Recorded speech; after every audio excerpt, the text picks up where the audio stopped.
Welcome to the HCI family of podcasts.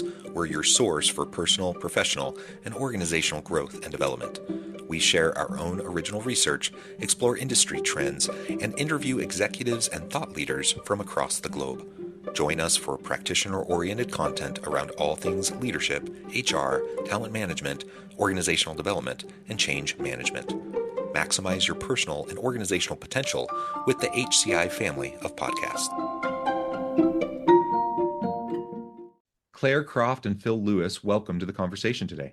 Thanks, John. Thank you. It is a pleasure to be with you both. You're joining us from across the pond in the UK. I'm south of Salt Lake City in Utah, and today we're going to be talking about the power of people-centric change in today's business landscape. This is a topic I love and I could talk about all day long. I think you could say the same. So today it's going to be really fun to unpack a little bit of this. I suspect we're only going to be able to scratch the surface in our half hour together today. But we'll try to do this some justice and have a fun conversation. As we get started, I wanted to share their bio with everybody. In the realm of business transformation, Corporate Punk stands apart. Co-founded by Phil and Claire, this dynamic duo brings a refreshing approach to organizational evolution. Claire, an advocate for unlocking human potential, believes that true success emerges when each individual's talents are harnessed and magnified. Her strategic acumen and business-minded focus breathe life into her clients' visions. Phil, on the other hand, dismantles the myth that emotions and creativity have no place in business. He champions the power of people in building and rebuilding enterprises. Through Corporate Punk, they embed humanity into the core corporate giants, introducing a new operating system that aligns ideas, energy, and direction. I love everything about that. That is such a really cool way of framing up your organization, Corporate Punks.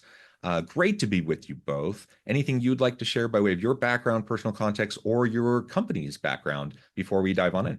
Well, I would just say very briefly by way of very quick background. I mean, the reason that this work came about, maybe this is something we can explore today. I don't know, John, but the business got founded nearly 10 years ago now because we'd been kicking around for years. Claire and I have known each other for a very long time. We spent time in creative agencies, in my case, in management consultancy as well, and spent a load of time working with lots of different client organizations as well.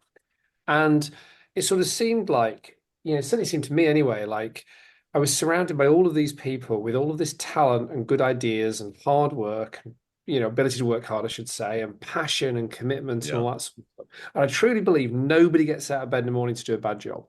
Everybody wants a nice day. Everybody wants to go and feel like they're making a contribution. And yet we seem to be uniquely good as human beings at building businesses that kind of trample all of that down rather than allowing it to fully flourish. And our central hypothesis as a duo and as a business, I think, has always been a business isn't broken. Like most consulting works off a paradigm, which is your business is broken. Welcome, I am the consultant, or we're the consultants, we're going to come and fix you. Our business doesn't work that way at all. Our business says you have got everything you need already to be able to prosper. All the talent, all the energy, all the good ideas, all the passion, all the commitment, all the rest of it. You're just getting in your own and each other's way. And what we need to do is work out and help you work out how you're getting in your own and each other's way. And if we can raise consciousness around that and help you build ways of thinking and ways of working that stop that happening, then business results will go on to flourish. And what we've seen over the last 10 years is we have seen extraordinary commercial results. I mean, with a client earlier on last week who is showing 500 to 800% smashing of their internal benchmarks just as a result of shifting some of that stuff. So I guess if introductions aside, if we're interested in the idea of corporate punk, then the idea of corporate punk is ultimately about unlocking that natural potential which exists in every organization. Well, yeah, very good. As you're explaining that, in my mind, it just reminds me of a deficit versus an asset-based approach to how we go about change. So, from a community-based, social impact framework, we talk about that all the time. So I do a lot of work in that space, and we go into like community development, community building, and taking a deficit approach is exactly what's wrong with a lot of community building and community change.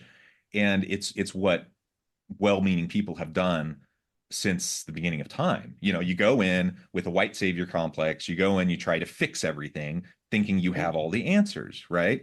And you're exactly right. That's what consultants have always done. You go in thinking you have all the answers. You're going to go in, you're going to fix everything because you're the expert. You have the models. You're going to go in, you're going to fix everything. And the reality is, like you just said, organizations, they're not perfect. Nobody's perfect. No organization's perfect. No system's perfect, of course.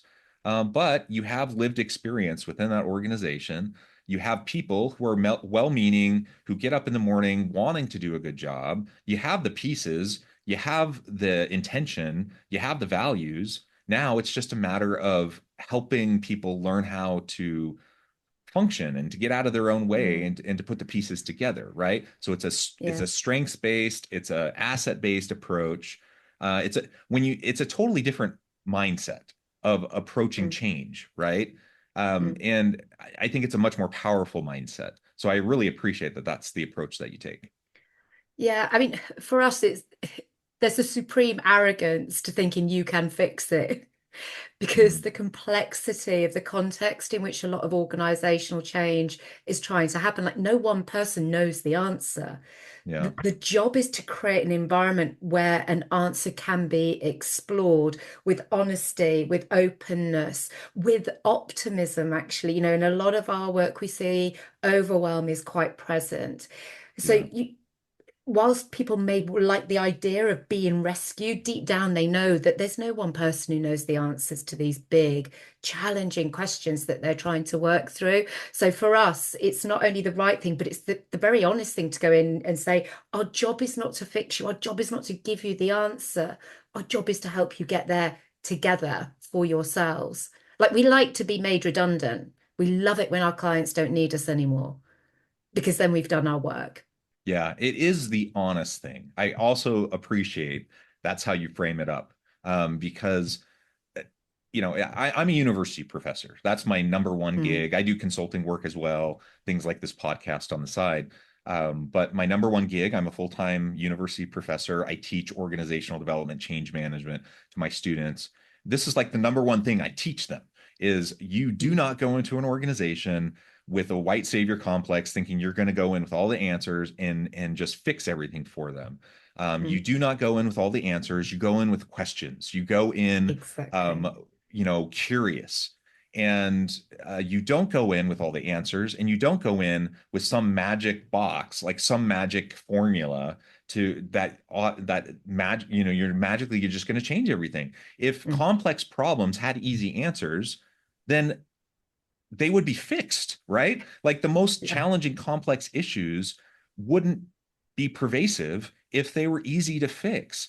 And yet we Mm, have a whole world of consultants out there that go around with their little models thinking, oh, just plug me in. I'm going to insert my little model here and I'm going to magically fix you. And that's so ridiculous. You're right. You use the word arrogant. It is so incredibly arrogant to think that you're going to come in with your off the shelf like prepackaged model with your trademark model and all of a sudden just come in and magically fix mm, this multi-year multi-decade challenge that this organization has been dealing with. It's yeah. absurd, frankly, right? You know, what's Yeah. interesting about it, the fact that that is the basis on which so much of the industry works, right? So much of the consulting industry works that way. And indeed, there's a lot of clients who effectively commission work Yeah, off that basis or on that basis as well. And you can get into all sorts of reasons why that's the case, but I think it's worth instead kind of dwelling on, well, what the opposite is, right? So the opposite to as Claire was saying, the opposite to having the answers is something like enabling the answers to be found, or at least yeah, knowing where to start looking for them. The opposite to the white savior complex is something like deep empathic work where we'll come and sit with you in the mess and help you figure it out for yourself. And it's about doing that kind of human stuff, you know? And for us, I mean, we were putting together a paper last week for a client. And one of the things that this paper called on us to do was to sort of pull a couple of testimonials in, and it was really interesting rereading a testimonial from a client from a few years ago, because she started off with, this kind of work isn't always easy. You've got to really be prepared to look at the root causes of your problems. But what was so lovely about where it went, and I found it really nice to kind of reconnect with it, was this idea that actually in doing that level of work, in understanding that in a deeper sense, like what those underlying emotional, psychological, sort of group dynamic related, structural, systemic causes of the issues were, she'd actually found a tremendous sense of liberation, a tremendous sense of uplift in that. So although the work itself isn't always easy, the white savior sort of complex, as you talk about it, is fundamentally unsatisfying, I think, in the end. It doesn't produce good results, but it doesn't actually produce human breakthroughs either a lot of the time. Whereas this stuff can be a little bit less appealing on the surface, but good heavens, it can unlock some wonderful things in terms of how people work together, how they relate to one another, and how they feel about themselves and their work. And if the spirit of punk isn't anything, it's that. It's about the unlocking of natural talent and natural energy and all that sort of stuff. So I think it's interesting to think about those opposites of not having the answers, because it can feel like the opposite to having the answers. It can feel like the opposite is not having the answers. It's actually not. It's about a deeply rewarding search. Well, and as I framed at the beginning of this episode, your approach is the power of people-centric change. I think that's kind of like, as you were saying, what's the opposite, right? And I think that's the opposite, the power of people-centric change. So it's not model-driven change, right? It's not going in with the answers. It's not answered, it's not off-the-shelf model change. It's not off-the-shelf answer-driven change, white savior complex-driven change. It's people-centric, empathy-driven change. Like, you go in, you sit with people, you tap into the lived experience and the living experts within the organization. You ask the questions. You do the hard work of, like, actually doing the original research and gathering the data and actually trying to understand what's actually going on within the organization, because no two organizations are the same, despite how they might look on the surface. And ultimately, that people-centric approach will yield much better results. So, like, at the beginning, when you talked about 5 to 8x kind of results for that client organization, I mean, that's amazing, and I suppose you're not always going to see that, but you're going to see positive results within organizations when they start to recognize and see their own humanity, and they start to recognize and tap into their own people potential. And the models of a lot of businesses today, they simply, again, to both of your points earlier, they tend to get in their own way, because the way businesses traditionally have been set up to function don't necessarily fit well with the modern world of work, the modern kind of economic conditions of the world that we're in, where we need rapidly agile, rapidly flexible and transitioning types of organizations that can adapt on a dime. Yeah, I mean, you hit on a topic that is, if I was going to stand on a soapbox at any time, it would be with organizations' relationship with time. Because where the whole need for agility has gone is, let's just do stuff. We just need to take action, action, action, action, action. And thinking as an activity has become one of the most devalued aspects of work today. And yet the complexity of what we are asking employees to engage with requires thought. It requires time. And whenever we start working with clients, they have this really awkward discomfort with the fact that we will spend a lot of time thinking what is it you are actually trying to achieve? And they'll get a bit antsy with us and they'll go, why are we spending all this time on thinking? And we will always invariably at some point say to them, you feel like you've not got the time to think now, yet you'll have all the time in the world to clear up the mess that ensues from you not thinking this through for just 10 minutes, right? So a lot of our work actually is about shifting an organization's relationship with time. And, one of our mantras is go slow to go fast. The Yeah. agility comes from clarity. The agility comes from knowing what your actions are in service of.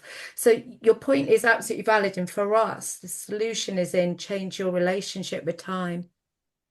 Well, part of the solution, I should emphasize.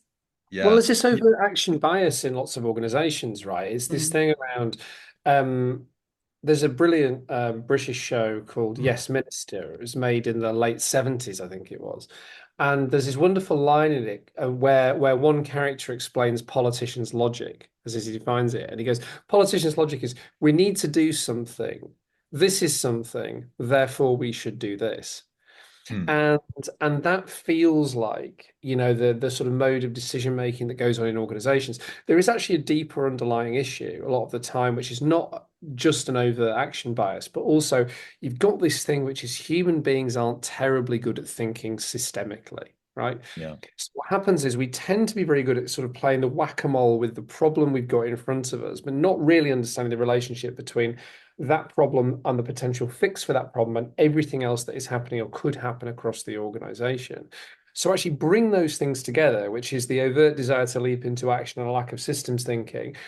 This explains why a lot of change processes actually go all right, because people start thinking, we've got these problems, we better get something done. That looks like a sensible thing to do. Let's crack on and do that.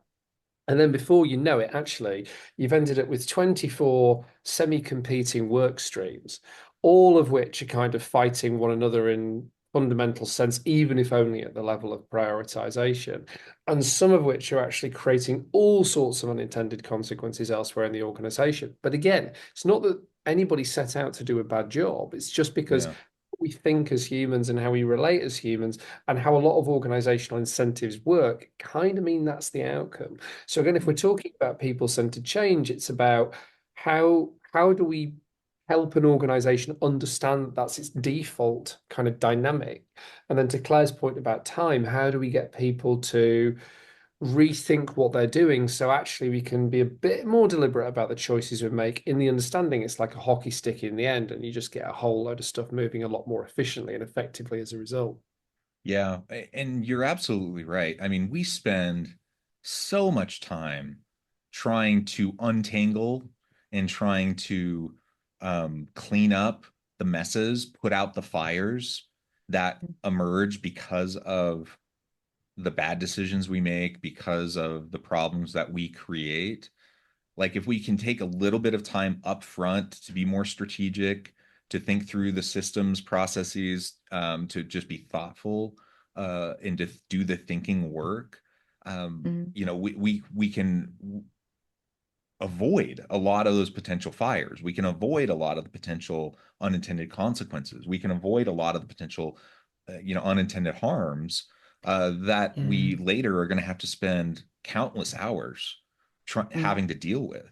And Yeah. it's the short term versus long term kind of perspective that, for better or for worse. I mean, in my opinion, much worse. In our society today, and in our culture, certainly in the US and in the UK and a lot of Western countries, it's we just aren't very good at thinking more long term. And Mm. so we sacrifice, in the short term, things that if we were to put the time towards it, it's going to pay off massively in the long run, because we see short-term potential gains in efficiency, but it's going to hurt us hugely in the long run. And Mm. so, Claire, like you were saying, like spend 10 minutes, spend half an hour right now. That might save us days, weeks, months down the line, or whatever, but we're not willing to Yeah. do it because we're just either we're not sure how to free up that 10 minutes or that half hour. We're not used to trying to free up that 10 minutes or half an hour, or whatever the case may be. And so in part, we have to retrain ourselves, like individually. We have to kind of reestablish norms within our organizations to allow for it. And I don't know, thoughts on that? How do you go into organizations to try to help create room for that kind of thinking, that deep thinking work and strategy, and just process for asking the questions that need to be asked? Yeah, I mean, the thing I just want to pick up on where what you're saying there around the harm it causes. It's harm to people it causes, Yeah, right? The yeah, stress that it floods into the organization, the anxiety, the fear a lot of the time.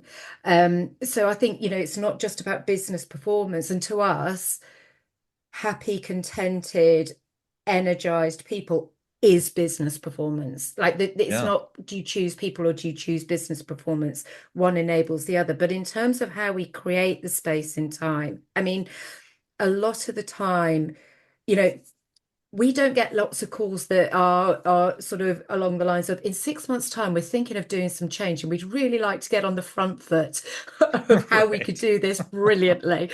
What we tend to get are calls that are, we've been trying to do something for 2 years, we have made no progress. We are really up against it. We have got to work out a way to do this differently. Can you help? So the way that people can often be engaging with us is from a point of where they know that what they're doing doesn't work. So there is an openness there to hearing something different about how you might want to approach your change. That said, that openness still then requires them to feel confident in the idea that conversation is going to lead to better outcomes. And this is where we would say it's our toolbox, right? So we completely agree with you. It's not about bring a model, it's not about bring a framework, but we have tools that create conversation that are strategic in nature, but allow in relatively short spaces of time, for example, an executive team to experience the value of collaborating together around something such as, what are we trying to achieve? Because these are conversations that they've never had, not really, because the conversations operated at the level of, we've got to hit some numbers, not what do we want and need this business to be in service of the commercial goals that we've got to achieve. So our way of working allows for them to experience the value of clarity in a relatively short space of time. We do also use data a lot in our work. Now, data is something that actually people are quite comfortable to spend time with because there's an objectivity to it and there's a certainty to it, and it allows them to gain a confidence that they can start to make different decisions off the back of it. So we have a diagnostic platform called the Change Index, which evaluates an organization's readiness for change. And when you are having a conversation that says, here's what the data is telling us, now let's talk about what is it really going to take, people lean into a conversation like that and they find themselves spending the time without really realizing they're spending the time.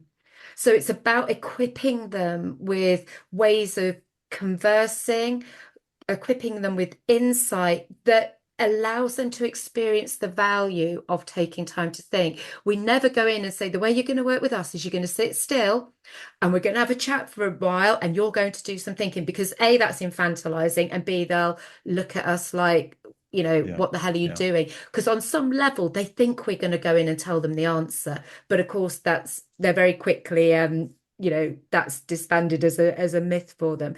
So it is about knowing where they're at, what they are trying to achieve, and then we will curate a series of interventions that will help them to experience the value of thinking, of which I would say, I don't know if you agree, Phil, but data can be an infinitely valuable part of. Yeah, I mean, just to add briefly, I mean, I think exactly what you said. I mean, data and sort of conversational tools, but the interesting thing that kind of underlies it, I think, goes to your point, John, a little bit, is is the idea that there's a kind of resistance in organizations to working this way. It's actually not really our experience at all. There is a kind of resistance at the surface level, and there is this over action bias and everything else.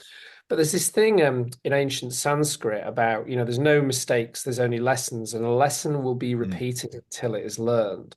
So, in other words, all of us are kind of doomed to repeat the same mistakes or the same lessons in life until we learn them. And that's true of organizations as much as it's true of individual human beings, right? So organizations tend to be in the habit of repeating the same mistake over and over and over. So when you are able to stop trying to solve the problem at the same level of thinking that caused it, when you get out of that mode of thinking, well, actually, there's going to be a simple solution here.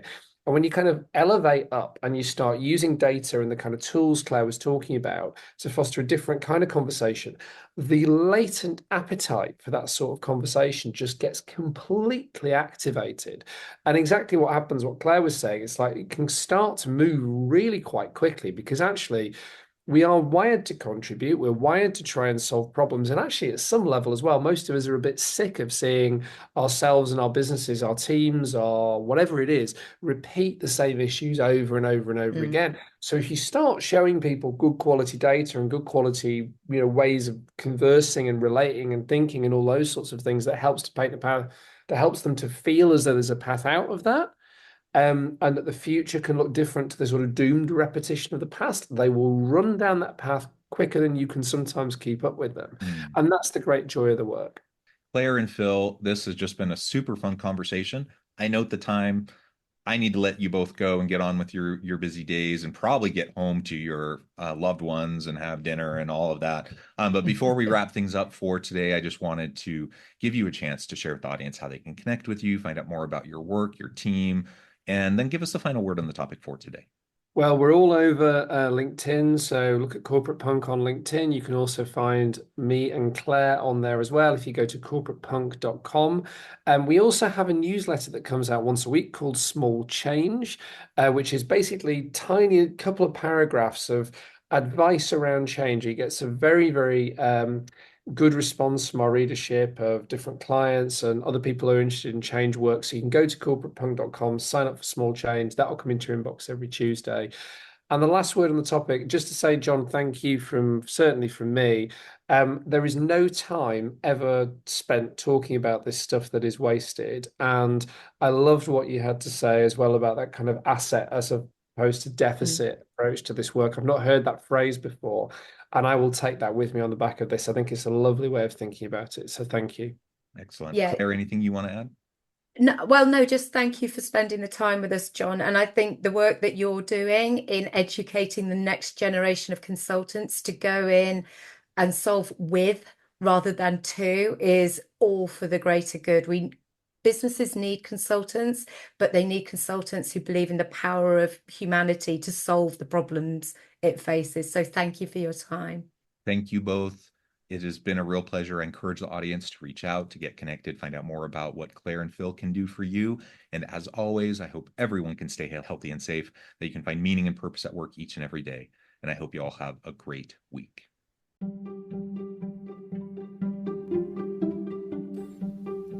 Thanks for joining us for this episode of the podcast. We hope you stay healthy and safe, and please join us again soon.